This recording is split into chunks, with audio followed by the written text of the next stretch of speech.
কৰিবু প্ৰসাৰ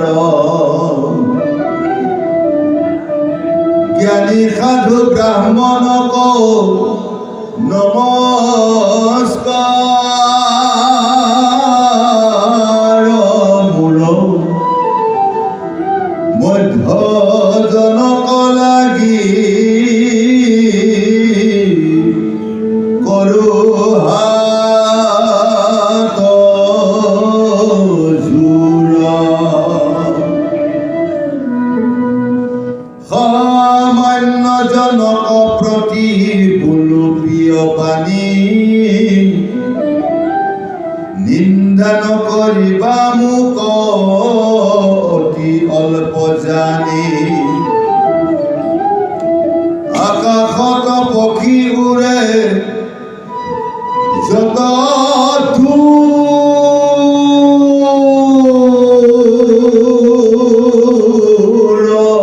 পাৰে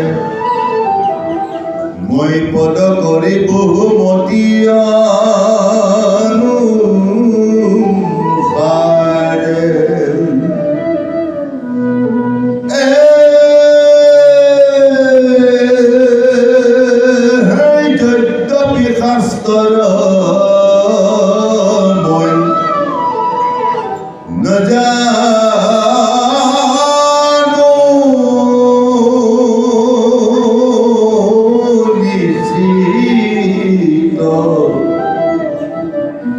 তথাপিতো কহিবু কৃষ্ণৰ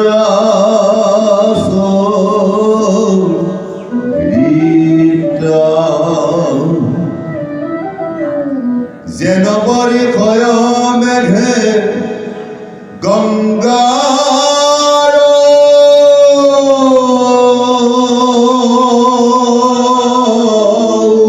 পৰে বিশ্ব জল মহাপাতে কত হনতে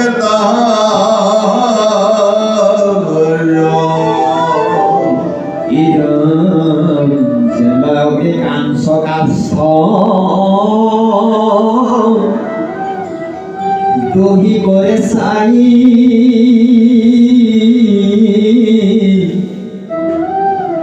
পাপি অনিষ্কাৰ হয়ে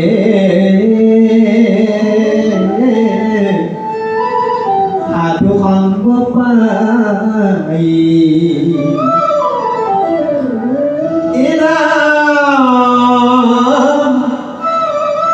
হৰি কৈও দেশী যিটো অবশ্য কৰতে এ তন্ত্ৰ মন্ত্ৰ শ্ৰুতি বেদ এক অৱতাৰ নাতে কতগুলা বাক্য যেন শুনিতে সুন্দৰ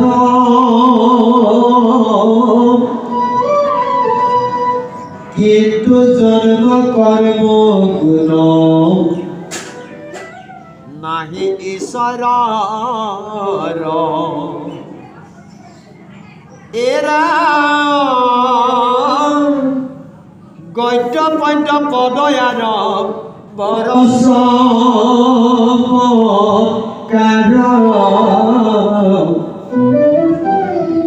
আকজিত পঢ়ে শুনে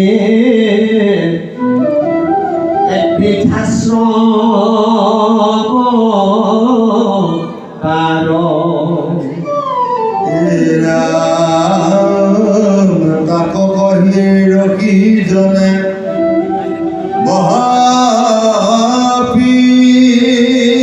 মহাপ্ৰীতি পাই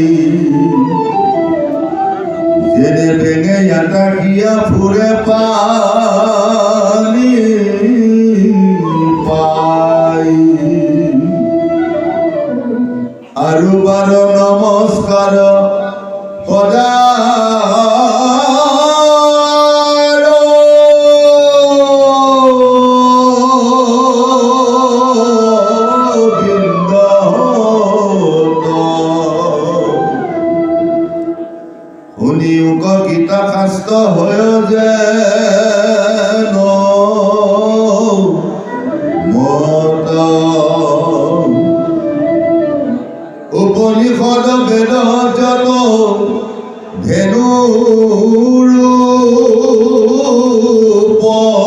হইল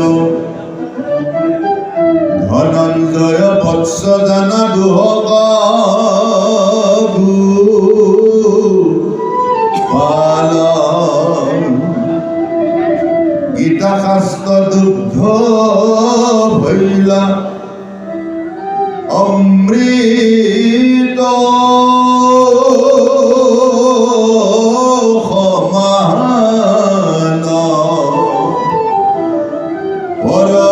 পৰময়ানন্দে সাধু সবে কৰে পান ঈশ্বৰ বুলন্তময়ী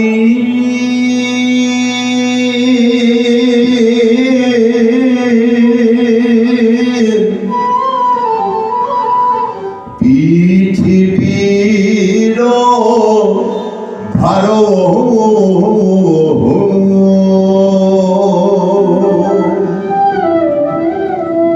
সংহাৰিব মাত্ৰ আৰু জপ পূৰ্ণ পাৰ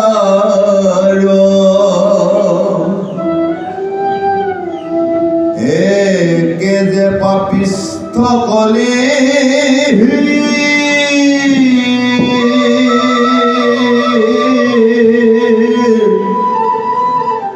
দুৰ্ঘোৰ সংসাৰ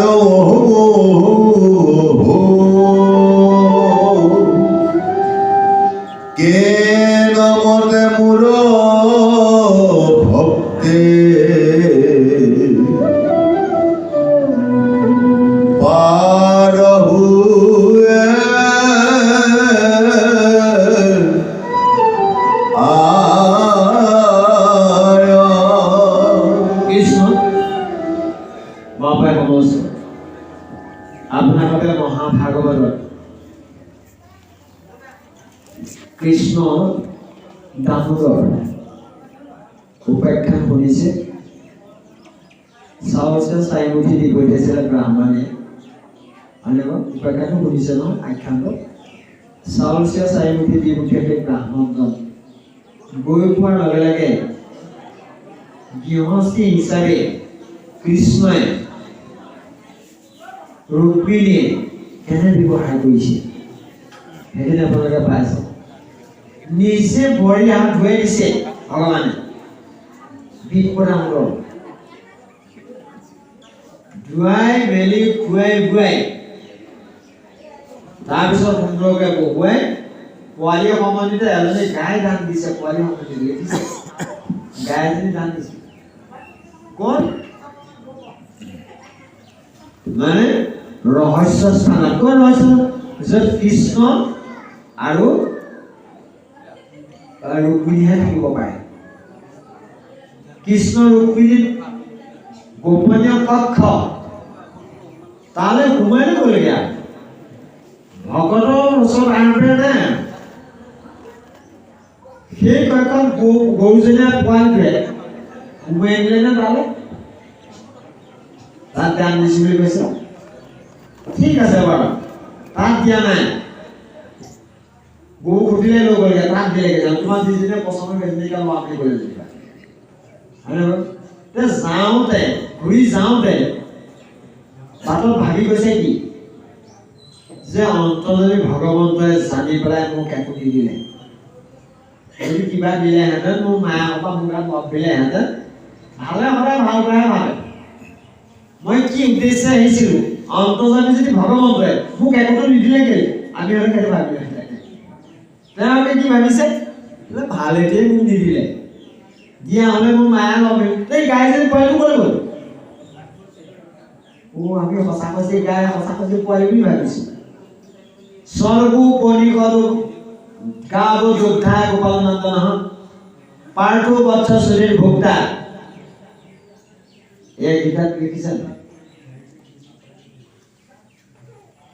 দুগ্ধ গীতামৃতম মহৎ এয়াহে দিছিলে সকলো উপনিষদত হেনো তাৰ অসমীয়া ভাষাত লিখিছে মহাপুৰুষ মাধৱদেৱে সকলো উপনিষদত হেনো যদি গাই দিছিলে দগ্ধা বইলা তাৰ নন্দসুত তাৰ পঞ্চ বইলা কুন্দিভূত ধনঞ্জয় সেইটো পোৱালি দিছিলে তাৰমানে কি গীতা কথা পাতিছিল কৃষ্ণই বিষয়ৰ কথা পতা নাই গীতা কথা পাতিছিল সেয়াকে দান দিছিল গীতা দান সেইটোৱে কৈছে আমাৰ ইয়াৰ মহাত্মাত কি লিখিছে 100 গীতা দান দিলে অনুমতি ভাত যা পায় লিখিছে নাই কি 100 গীতা দান দিলে 100খন গীতা দান দিয়াৰ কথা কৈছে নেকি 100টা গীতা উপদেশ যদি আনজনক দি পেলাই সৰণীয়া কৰিব পাৰিছা এখনটো নিৰ্ভেদ কৰিছে যদি এই উপদেশ দি পেলাই এজন ভকতক তুমি বিশ্বমুখী কৰাব পাৰিছা তেনেকৈ 100জন যদি দান কৰি 100জনক যদি দান কৰিব পাৰিছা তেনেহ'লে তুমি মধুমতী ভাৰ্যা পাইছা কি ভাৰ্যা ভক্তি ভাৰ্যা ভক্তি মাতৃ মায়া মাতৃ দুগৰাকী ভাৰ্যা আমাৰ প্ৰত্যেকৰে দেহত লম্বি আছে ভক্তি মাতৃ আপোনাৰ যেতিয়া আনি আপোনাৰ দেহত ঠেলি ল'ব সেইগৰাকী ভাৰ্যাই আপোনাৰ গাত লম্বিব ভক্তি মাতৃগৰাকী যেতিয়া লম্বিব আপোনাৰ কি লাগিছে না আৰু ইমান ভকতীয় আমুক গগৈজনৰ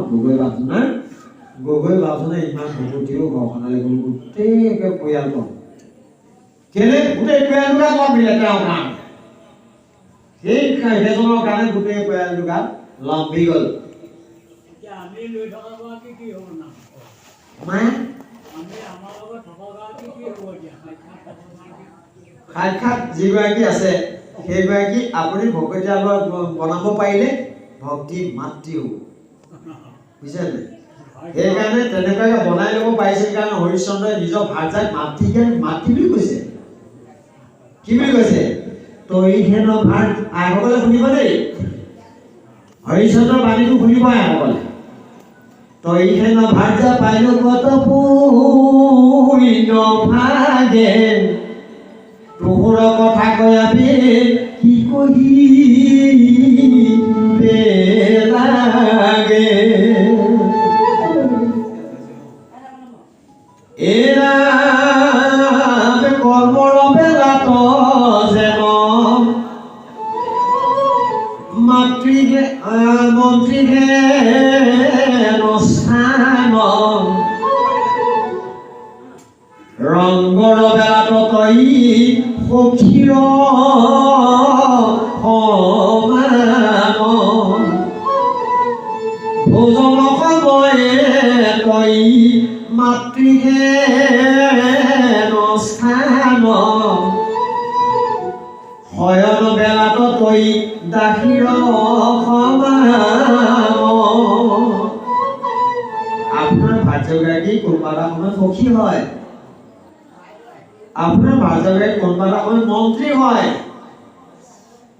সেই নহয় আমুকী মাক আমুকটো কওঁ বুলি ভাবিছো আলোচনা কৰিলে নাই পুৰুষ প্ৰকৃতি হয় বা একমতি হয়তো একমতি আমাৰ আকৌ পুৰুষে কি বুলি কয় লাও যিমানেই ডাঙৰ নহওক পাতৰ তল খাবদাৰ চিধা লাগি থাকিবি নাৰী অবলা হ'ল বুলি একেবাৰে আঙুলিটোৱে নাকৰ ওচৰত আঙুলি থৈ কথা ক'ব পৰা হ'ল কেতিয়াও নকৰিব আত্মা সমান দেখাত প্ৰকৃতি কি আপুনি পুৰুষ নেকি আপুনি পুৰুষ নে পুৰুষ এজন এইটোকে অন্তত মনলৈ ভাবি আপুনি হয়তো কৈছে হে কৃষ্ণ স্বামী তজু পাৱে আমি কেৱল শৰণ চাওঁ কৰা অনুগ্ৰহ এই প্ৰাৰ্থনাটো কাৰ আমাৰ আইগৰাকী না মোৰ উভয়ৰে নহয় জানো আপুনিও গাইছে ময়ো গাইছোঁ মই প্ৰকৃতি আৰু আইগৰাকী প্ৰকৃতিৰ মাজত পাৰ্থক্য সেইটো নাই যে আপুনি ভক্তি মাতৃৰে ৰূপান্তৰ কৰক আপুনি মাতৃ হিচাপে ব্যৱহাৰ কৰক আপোনাক কমতি নিজে দেখাই দিব মাকে পুতেকক দিয়ে তেনেকে নিজে ভালটো নাখায় স্বামীলে ভালটো থৈ দিয়ে প্ৰায় ভাৰ্যাসকলে নিজ ভালটো খাবলৈ ইচ্ছা নকৰে এইটো এখেতলৈকে থৈ দিওঁ গতিকে আমাৰ দেহ প্ৰকৃতি সেইটো পৰা প্ৰকৃতি অপৰা প্ৰকৃতি এনেকৈ প্ৰশ্ন আহিলে ভাল লাগে আপোনাৰ দৰে প্ৰশ্ন সকলোৱে কৰক আমাৰ দেহটো দুটা ভাগত বিভক্ত তিনিটা গোটেই মায়াময় দেহটো অপৰা প্ৰকৃতি জীৱ পৰা প্ৰকৃতি আৰু পৰমাত্মা পুৰুষ পৰমাত্মাহে জীৱও প্ৰকৃতি বুলি কৈছে কেলে প্ৰকৃতি যেতিয়ালৈকে আমি পুৰুষৰ লগত সখী নকৰি পুৰুষৰ লগত সখী কৰিলে পুৰুষাৰ্থ যেতিয়া আহিব তেতিয়া জীৱও পুৰুষলৈ ৰূপান্তৰ হয় আপুনি হ'ব আপোনাৰ আইগৰাকীও পুৰুষ হৈ যাব পাৰে পৌৰুষালী বুলি কয় পুৰুষালী ক'ব লাগিব সুন্দৰ এনেধৰণে প্ৰশ্ন আহিলে অন্তত শংকাবিলাক দূৰ হয় শংকাবিলাক কৃষ্ণ সাক্ষাতে ঈশ্বৰ জানি বাহাপূৰ্ণ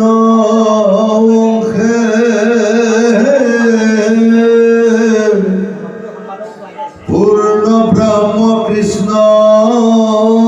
হৈব ভৈৰা যদু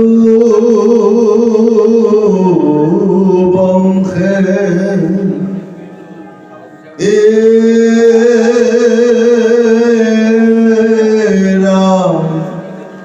পাছে কৃষ্ণ অংশ ৰূপ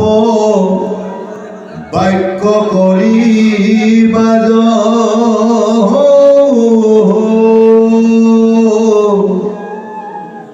অৰ্জুনত কহি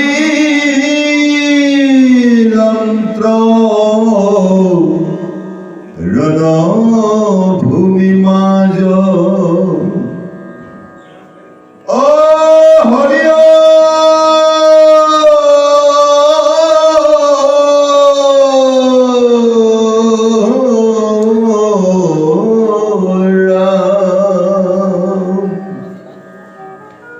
অৰ্জুন নিমিতে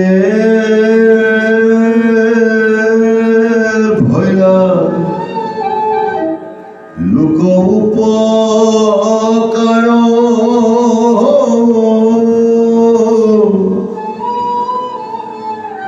তাকে কহি শুনি ভক্তে তৰুক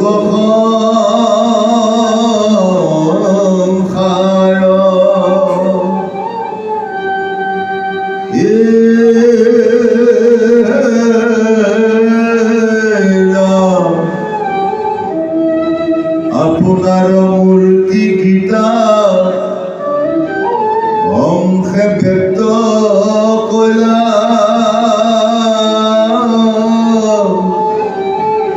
সংকেতে কহিলা যতু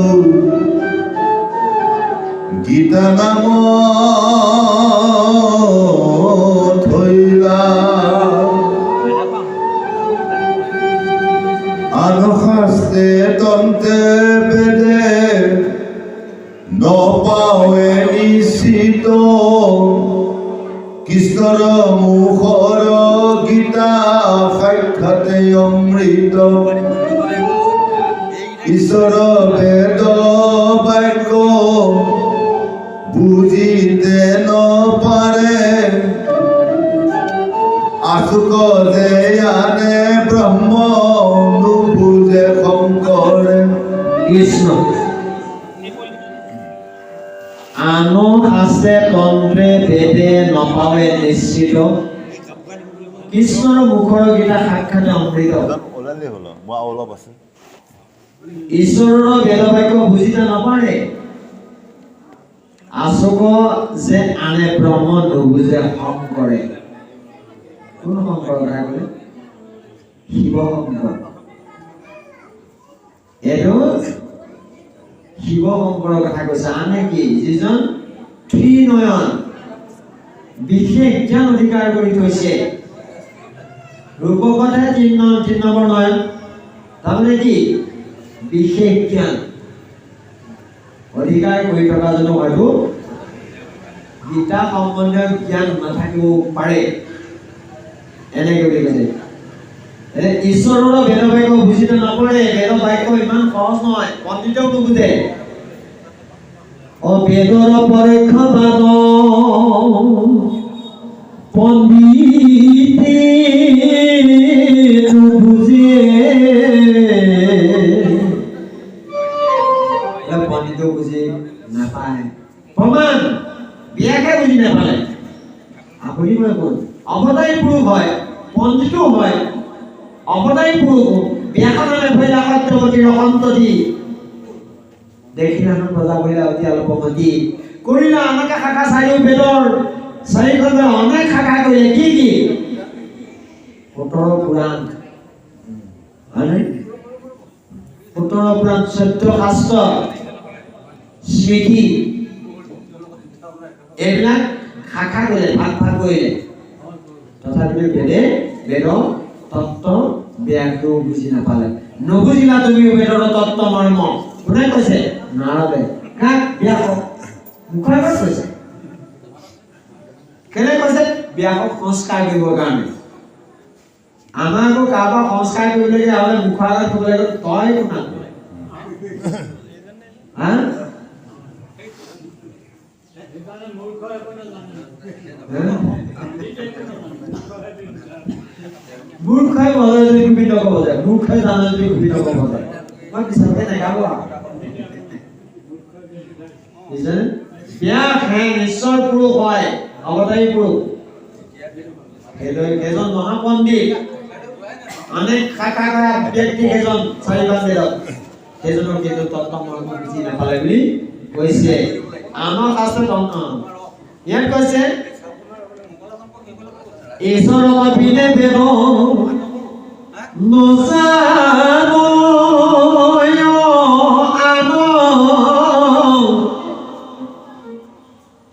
এজাক বুলি গীতা শাস্ত্ৰ এই বেদৰ প্ৰমাণ জাক বুলি আছে না জাম বুলি আছে মই পিছত ভাগি মই যে গাইছিলোঁ ইয়াত জাম বুলি আছে ভুলকে আছে শব্দটো এইটো জামে আছে জামে আছে জাক হ'ব লাগে দেই যাৰ জাক জাম বুলি গীতা শাস্ত্ৰত জাম শব্দটো আছে জাম বুলি গীতাত কীৰ্তনৰ শব্দ এটা আছে ক'ত আছে যজ্ঞ অৱতাৰে হৰি দেৱতাৰৰ ৰায় জাম নামে দেৱগণৰ লগত সহায় তাত জাম শব্দটো আছে ইয়াৰ আগত অৰ্থটো মিলা নাই ইয়াত কি বুলি লিখিছে ঈশ্বৰতো বিনে বেদ নজানয় আন জাম বুলি গীতা শাস্ত্ৰ বেদৰ প্ৰমাণ জাক সেইটো জাক হ'ব লাগে দেই লিখিছে জাম জাক বুলি গীতা শাস্ত্ৰ বেদৰ প্ৰমাণ আকাৰে গূঢ় গ্ৰন্থ গৃহয়ৰ যে নমোদধি শুনিলাতে ধৰ্ময়ৰ চতুৰ্বৰ্গ কীৰ্তি গীতা কপি স্বয়ৰূপী অভ্যাসয় অনৈৰ নলাগয় শাস্ত্ৰৰ পঢ়িবি বিস্তৈৰ এৰামে সৰ্বশাস্ত্ৰৰ অৰ্থমধি থৈলা তাৰ ৰসাৰ পঞ্চভাগ মানে তাৰ পৰি পৰি হেৰ অৰমে হেনয় অপকাৰে ভৈলা গীতা শাস্ত্ৰ খান সংসাৰৰ লিখিত মুক্তিৰ সুপান অৰমে যিটো জনে গীতা কখনয় শ্ৰদ্ধা ভাবে কৃষ্ণে ভক্ত হইয়া দেখা দিশগতি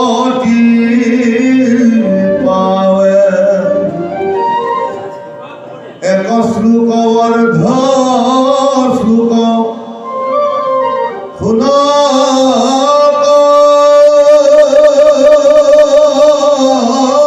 গীতাৰ তথাপি যমৰ তাত নাহি অধিকাৰ অৰমৰ্থ কন জানে শ্ৰদ্ধা যুক্ত পাঠক